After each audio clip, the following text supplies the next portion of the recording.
운동을 한 이후 현기증이 이어지거나 호흡이 너무 힘들며 특히 다리와 몸에 힘이 들어가지 않는 경험을 해보셨나요? 지금 건강을 위해 하고 있는 운동이 오히려 몸을 망치고 있을 수도 있습니다. 2019년 미국 심장협회의 발표에 따르면 운동을 많이 하는 사람과 일반적으로 운동하는 사람을 비교한 결과 운동량이 많다고 해서 위험과 사망률의 개선에 큰 영향을 주지 않는다고 합니다.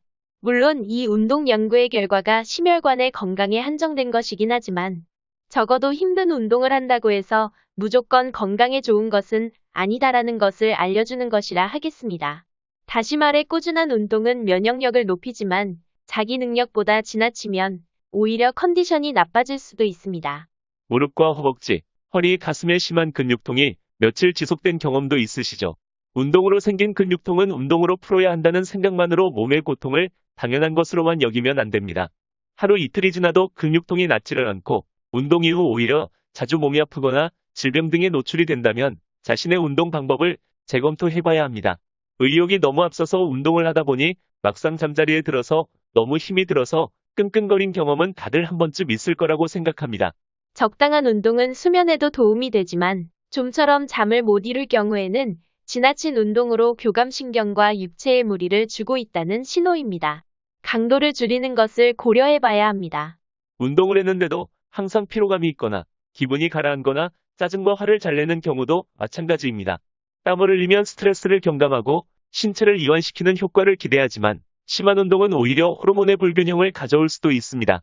그럼 과한 운동의 기준은 무엇일까요? 달리기, 자전거, 스쿼트 많이들 하시죠? 이런 운동은 자체적으로는 과한 운동은 아니지만 운동하는 사람이 어떻게 하느냐에 따라 과한 운동이 될 수도 있습니다. 본인이 가지고 있는 능력에 비해 너무 심한 운동을 할 경우는 과한 운동이라고 봐야 합니다. 신체 능력이 100일 경우 100에 근접하게 사용하게 되면 신체에 무리가 올 수 있습니다. 특히 중년 이후의 경우는 70%에서 80% 정도 선으로 신체 능력의 여유를 가지고 있어야 합니다. 항상 근육에 통증이 있다고 해서 근육이 성장하는 것은 아닙니다. 무릎의 경우 인대나 연골이 손상이 될 수도 있고 근육통 해소에 가장 중요한 것은 휴식입니다. 잘 쉬어줘야 회복도 빠릅니다. 오늘은 무조건 힘든 운동을 한다고 해서 몸에 좋은 것은 아니다라는 걸 알아보았습니다.